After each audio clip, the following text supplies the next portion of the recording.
Hello everyone, good evening, good afternoon. So today we are talking again about our retreat on Ibiza, our hormonal retreat, hormonal transformation, and I will just add my colleague, the Ludmila.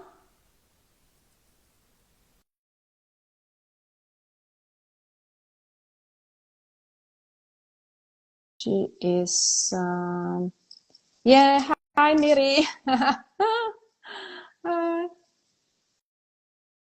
So, here is she. Wonderful. Ludmila, can you hear me? Yes, I think I can hear you well. Perfect. Oh my I can hear. goodness, what happened? Okay, Yes. that's not good. Nice. Okay, Nice. that's better. Yeah. Yeah. Hello. Hey, Hello. everyone. Nice to see you again.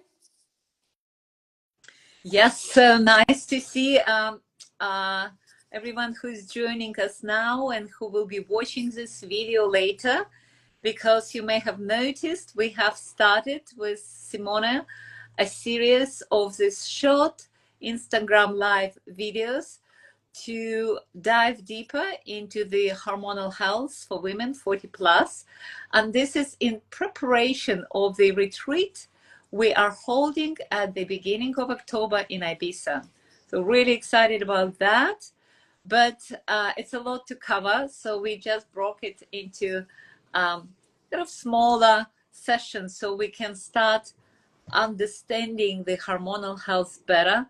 So when it comes to the retreat, we really can go even deeper, practically understanding the issues which we discussed, and really learn so many tools and gain so much insight and knowledge for the rest of our life. So we have a foundation very strong and very so very detailed, so very strong, very profound foundation. Exactly. And for those who wasn't in the previous session with us, so they can watch it because we have it on in our post. We spoke about how important are hormones for the life, and we spoke general about our retreat. What is it about? Where is it? And so you can listen to our conversation later on. But today we will talk about how important is food for the hormonal health. And I would like to just say, so we are not talking only about the hormones, the production hormones like estrogen and progesterone and all the women hormones. We are talking general about the whole hormonal system, what we have in our body, because you should have been in balance not only with your progesterone and estrogen, but also with other hormones like serotonin, like insulin, like all the others, because all the play together. If one doesn't play very good, the rest is also not in the balance. Right. And as we discussed in our previous session, the whole hormonal cocktail, the list of hormones and how they play with each other, it's quite a complex science to understand, to comprehend. So that's one of the reasons we wanted to start kind of uncovering one by one and in application to various areas of our lives, particularly as what we are talking about is women 40 plus, and it's not necessarily you may be 40, early 40s, and you already have some symptoms of perimenopause or menopause, but it happens now as the stress level is so high. So lots of us experience early signs of the hormonal changes or disbalance in the body, and therefore we experience those symptoms, and even stronger when we come to the menopausal stage, which happens to each of us, because even if you have, like in my case, I have only one ovary in the body, But I went through all the symptoms, and they were quite strong. So I gained lots of insightful information going through my own body as a well-being practitioner. But of course, we may start noticing it earlier on. So the energy level changes, that's for sure. The weight most likely gain, because the hormonal kind of balance starts changing and fluctuating. You may experience some digestive issues as well, and even the level of inflammation in the body, the Oh, sleep yes. disorder is also quite related to, again, the hormonal changes. Absolutely. Probably another one I would mention, the muscle loss. So that's to do with testosterone a lot, but sort of the muscle and the body composition starts changing, so you don't have the same tonus in the muscles and the body, and the shape of the muscles and the body start changing as well.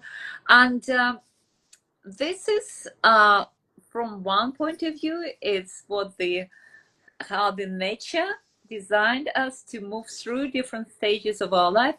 Nevertheless, there are a lot is contributed by the lifestyle, the stress, the eating habits, and there is a lot what we need to be aware, particularly, and sensitive to and informed as we go through the stage, because we become more sensitive. So Absolutely. Simona, this is your domain. Yeah. You are the hormonal nutritionist.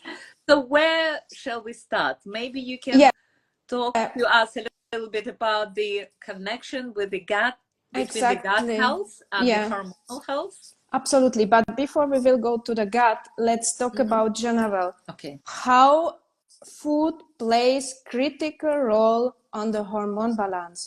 Because the sentence, you are what you eat, it's not just coming from somewhere. This is really true, because what you put in your body, this is then response the body of the food what you are taking in. So it's very, very important what you eat, what supplements you take, because everything has a huge impact on your health. Regarding the gut, we know that gut has connection to the completely whole health. So there is also brain gut connection.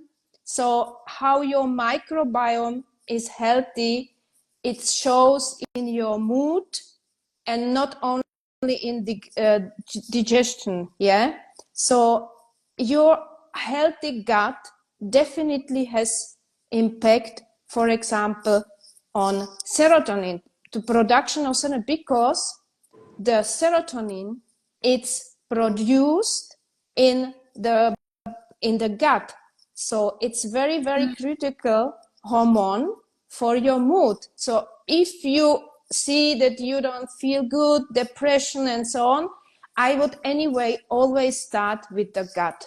So in my consultation, we always go to the gut, because this is the number one where you should have a look as first to get balance into your microbiome.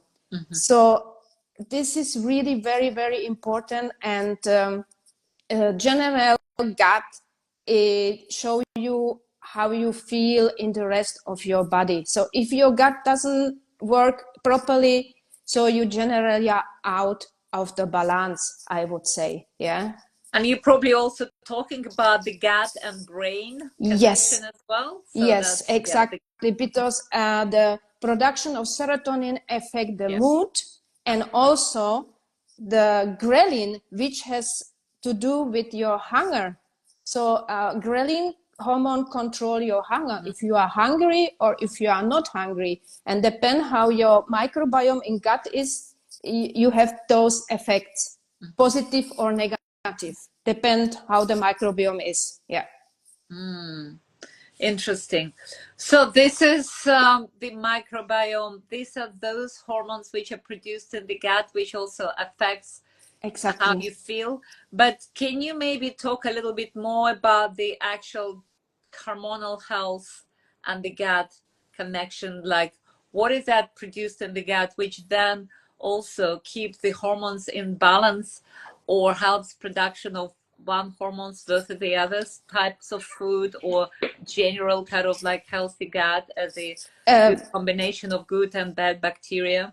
Yeah, the most important topic is to take prebiotica and probiotica for your gut health. So that means the fiber, vegetables, fruits, and of course avoid the food which destroy your gut. And the mostly, okay, the number one reason why we get sick, independent, where is it? It's the stress. So this is really one topic which maybe we should talk about it separately, because the main reason why our hormones are going out of balance is the stress. And the second one, it's the microbiome in the gut. So you need to eat a lot of healthy fats like omega-3, because this is important for production of anti-inflammatory hormones. Then fiber, you need a protein, you need a really protein. Older you're going, you need to take a protein, because the body builds protein and repair all the organs and build also hormones. So and this the is muscles, yeah, and so the muscles, of course, yeah, well. but exactly, this is anyway. So so this those are the facts. Prebiotica, sauerkraut, yeah, this is very important. The Fermented food, vegetables and yeah, exactly, or to drink kombucha. yeah, that's very interesting. And then you mentioned about nutrients, and of course nutrients are the raw materials for the body, but also for hormones, right? So this is all Yes. material for hormone productions. So maybe you can also tell a little bit about that connection, which nutrients are particularly needed in the body, maybe generally for the hormonal health, and maybe more specifically for women, Yeah, in that exactly. Yeah, generally, I will talk about generally, because when we go step by step through all the hormones, it's a different way.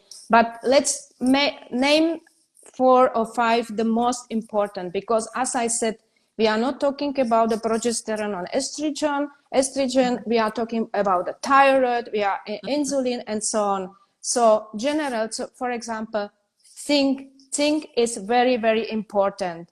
For what? For testosterone production. So, and this has impacted, if you have a good level of testosterone, you have a good muscles, and you feel, of course, energy and feel stronger. Yeah. Then I already mentioned before, omega-3 fatty acids are very, very important, especially for anti-inflammatory hormones, because inflammation, we know everyone has hidden inflammation in the body somewhere else, and there are already tests on the market where you can test it, even you at home, with the dry blood test. It is a dry blood test, how your balance is between omega-3 and omega-6 acids. Yeah, and this is very, very important, because inflammation disturb definitely hormonal balance. So you can do the test home, and of course supplementation with omega-3 is very, very important. Then we are talking about vitamin D. Vitamin D is the base, because it influences the production of almost hormones, including testosterone, estrogen, and all. So vitamin D, it's itself more or less hormone, but it influence the production of the others. So this is also one of the base where I say, especially when you live in the country where the sun is not so much, like we have a rain today again. So, we do in London. You do as well, right? So that for us, for you and me, it's necessary to take, for example, the vitamin D. And if we are talking about the thyroid, then iodine is also very, very important. Yeah, but this is something what needs to be discussed with the doctor. If you have any dysfunction of thyroid, you need to take care of it and discuss always with your doctor if you can take it or not, because there are differences between hypothyroid and hypothyroid. So So this, there are lots of what you said sounds very familiar, like iodine and vitamin D, but I guess these are the main ones, but there are so many others which we somehow need to have it. Like, I feel I want to have this matrix. I want to have that kind of such clarity about what, not just three that I remember, but at least I want to remember 10, 15. So it's easy for me to remind myself, because absolutely, again, when it comes to this age we're talking about, when we need to be more extra careful about the body and the food, we know some kind of we know some general rules. As you mentioned, protein is important. We need to support ourselves maybe with phytoestrogens, because our hormonal balance and the particularly reproductive hormone level starts reducing significantly. So all this kind of like at least to have a matrix of these key important elements, so we know what we always need to have in our menu, in our diet. So daily, so even if we don't want to eat the same food, of course, and it's not about recipes, but it's about those ingredients which we always want to remember, like mentioning just nuts and seeds. So I know my own personal craving for nuts and seeds just increased, and I always have nuts and seeds, and I try to use them in all forms and ways. The Brazil nuts for the thyroid, always have sunflower, out of flax nuts, seeds as well, flax seeds and pumpkin seeds. And again, just remembering this is must at this age, and it's fine to remember if I have it on the shelf and I start making a habit to put some seeds on the top of the salad, then it becomes a habit, and then I supporting myself regularly, not just what is that the nutritionists say, okay, let's make a healthy meal, but it's not enough. It's not just one healthy meal, even meal a week. So this needs to be a new habit, isn't it? Exactly. And the most important also topic is to balance your lifestyle. It's not just to eat healthy food and forget about the rest. It's also about to manage your stress, to move. But today we're talking about food, and maybe from the lifestyle elements, it's also eating habits. Oh yes, exactly. So especially how big the portions are, how fast you eat or how slowly you eat, it's impact your digestion as well. So, and also again, particularly if you are in your 40s, 50s, still working, and we so got used to getting up in the morning and then skipping breakfast, and then you don't have for good well-paced lunch, so your main meal is dinner and you slightly overdo it, and then it's again becomes a habit, and you come to the certain point of your life when you see that the habit now rules you, instead of you deciding, no, I want to have a bigger breakfast because then I need energy for the day and my digestive system is more active than in the evening. And then even if I feel when I eat late, because I'm guilty, I try, but sometimes the old habits just take over.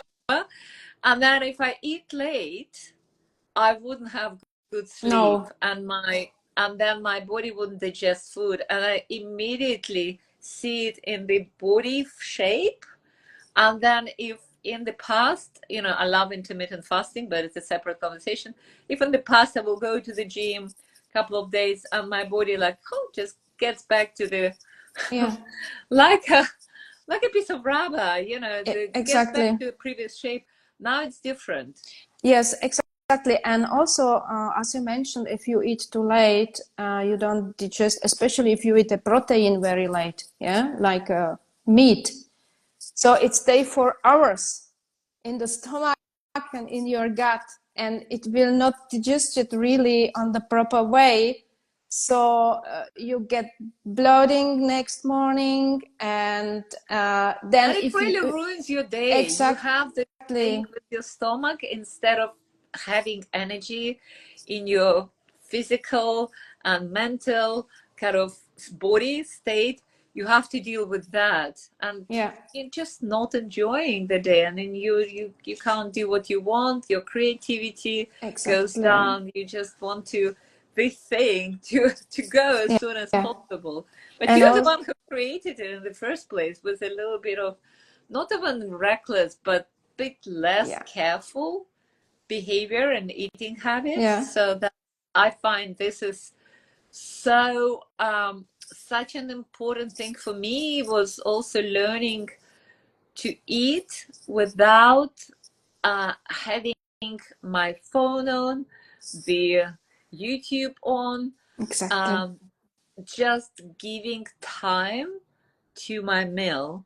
And it's interesting how the stomach, if when I started doing it, I realized how differently my stomach feels. Even while I'm eating, I feel, if I don't pay attention, my stomach kind of cramps. And mm-hmm, I do pay attention, and if I do mm-hmm, it unconsciously and in the good pace, mm-hmm, with also the reverence to the food, but also to my body, so the stomach relaxes, the digestive system is more aligned, and I just kind of feel that it's now something good is happening. So I'm taking this food, and my digestive system is actually receiving it, being in that prepared state yeah, to go through digestion process, in a good kind of like in a good way for metabolism, yeah, for proper exactly, metabolism exactly. of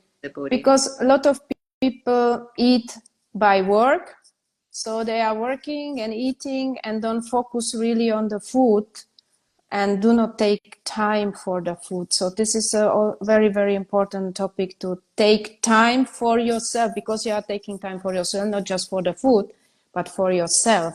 Yeah, and That's so this, interesting. We come to this stage of our life when self-care, yeah, self-love is like, that's what it is. Like, having your meal on your terms, yes, not on the terms of your boss and your company or your business yes, and your habit. yeah, Your habit can rule you, but you coming to the terms with yourself, what is really good for you and how you can support yourself.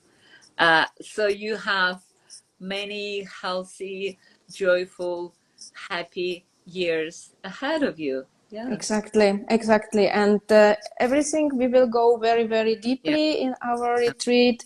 We will go much more deeply in each of the topics we spoke about it today. So this is just a briefly overview what we will be presented in our retreat. So for those who has more interest to get more information about our retreat, just send us a message, and we will send you the link for the webpage where you can read about the retreat. When is it? Where is it? What is it about? And what you can expect from the whole 6 days. We have a 6 days. Yeah, We have 6 days, and as we keep on saying, it's transformational, because that's how we want to design it. It's not just relax and rewind and reset, it's really transformational.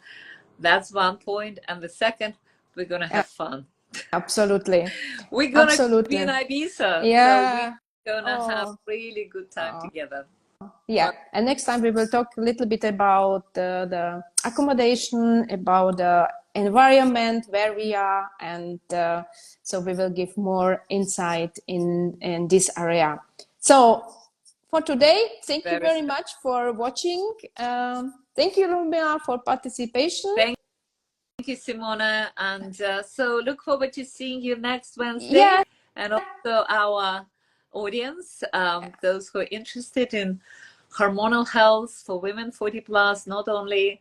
And yeah, so we're kind of aiming to do it on Wednesdays. There's so much to talk about, to understand, to dive deeper, to share. And actually, if you have any questions you want specifically us to address, so please let us know as well. So have a fabulous day, fabulous evening, and we'll see you next week. Yeah, see you. Bye. See you.